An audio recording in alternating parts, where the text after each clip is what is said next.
کیا آپ نے کبھی سوچا ہے کہ شہد یہ قدرت کا میٹھا خزانہ آخر بنتا کیسے ہے؟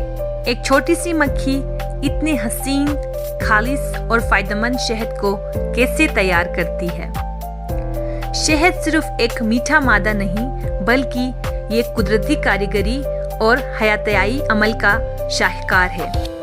یہ عمل محنتی شہد کی مکھیوں کے ذریعے انجام پاتا ہے جو دن رات اپنی چھتوں کے لیے خوراک تیار کرنے میں مصروف رہتی ہیں۔ آئیے آج ہم قدرت کے اس حیرت انگیز عمل کو دریافت کرتے ہیں۔ سب سے پہلے کارکن مکھیاں جو اکثر مادہ ہوتی ہیں چھتے سے نکل کر رسدار پھولوں کی تلاش میں جاتی ہیں۔ وہ اپنی زبردست سونگھنے اور دیکھنے کی حس سے ایسے پھول ڈھونڈتی ہیں جو شہد کی مانند رس یعنی نیکٹر پیدا کرتے ہیں۔ مکھی ایک بار میں 100 سے زائد پھولوں کا دورہ کر سکتی ہے۔ وہ اپنی لمبی زبان کے ذریعے رس چوستی ہے اور اسے اپنے خاص شہد کے معدے یعنی ہنی سٹمک میں ذخیرہ کرتی ہیں، جو اس کے اصل ہاضمے والے معدے سے مختلف ہوتا ہے۔ خام رس کی کیمیاوی تبدیلی یعنی قدرتی لیبارٹری کا آغاز۔ شہد کا اصل جادو اس وقت شروع ہوتا ہے جب مکھی رس کو اپنے شہد معدے میں محفوظ رکھتی ہے۔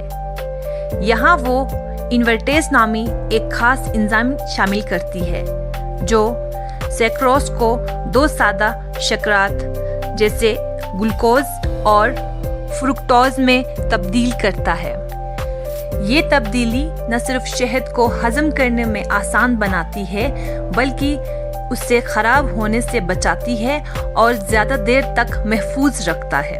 جب مکھی کا شہد معدہ بڑھ جاتا ہے تو وہ واپس چھتے کی طرف روانہ ہوتی ہے۔ وہاں وہ رس کو ایک اور مکھی کے منہ میں منتقل کرتی ہے۔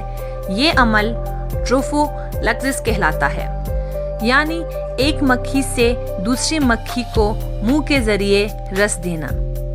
یہ رس کئی مکھیوں کے ہاتھوں سے گزرتا ہے اور مکھی اس میں مزید انزائمز شامل کرتی ہیں تاکہ شہد کی تیاری مکمل ہو سکے۔ تبدیل شدہ رس کو شہد کی مکھیاں موم کے بنے ہوئے چھوٹے چھوٹے کھانے یعنی ہنی کوم میں ڈالتی ہیں، جو انہوں نے خود اپنے جسم سے موم خارج کر کے بنائے ہوتے ہیں۔ لیکن ابھی یہ مکمل شہد نہیں ہے، اس میں کافی زیادہ پانی ہوتا ہے، تقریباً 70 سے 80%، اور اگر اس کو یوں ہی چھوڑ دیا جائے تو یہ خراب ہو سکتا ہے۔ اب مکھیاں اپنے پروں کو تیزی سے ہلا کر اس میں ہوا پیدا کرتی ہیں۔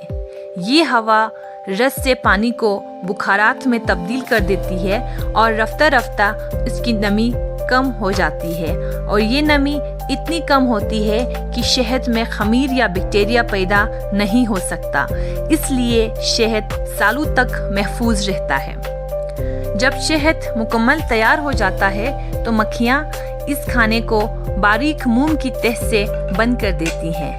یہ موم ہوا، نمی اور جراثیم سے شہد کو محفوظ رکھتا ہے۔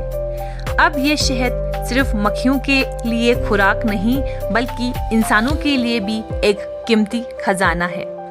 شہد میں تقریباً 180 کے قریب قدرتی اجزاء شامل ہوتے ہیں، جیسے قدرتی شکر، گلوکوز اور فرکٹوز، وٹامنز خاص طور پر بی کمپلیکس، معدنیات جن میں کیلشیم، پوٹاشیم، میگنیشیم، انزائمز اور اینٹی آکسیڈنٹس شامل ہیں۔ یہ اجزاء شہد کو نہ صرف خوراک بلکہ دوائی بناتے ہیں۔ ایک پاؤ شہد بنانے کے لیے مکھیاں 2 ملین یعنی 20 لاکھ پھولوں کا رس جمع کرتی ہیں اور تقریباً 55,000 میل کا سفر طے کرتی ہے۔ یہ عمل نہ صرف حیرت انگیز ہے بلکہ یہ قدرت کی بہترین مثال ہے کہ کس طرح چھوٹے سے جانور مل کر ایک قیمتی، مفید اور قدرتی غذا پیدا کرتے ہیں۔ تو یہ تھی وہ حیرت انگیز کہانی کہ شہد کی مکھیاں کس طرح شہد تیار کرتی ہیں۔ لیکن انسان اس شہد کو کیسے حاصل کرتا ہے؟ کیا شہد صرف جنگلات سے لیا جاتا ہے یا اس کی خاص کاشت بھی کی جا سکتی ہے؟ اور خالص شہد کو پہچاننے کے لیے کن باتوں کا خیال رکھنا چاہیے؟ یہ سب جاننے کے لیے دیکھیے ہماری اگلی ویڈیو۔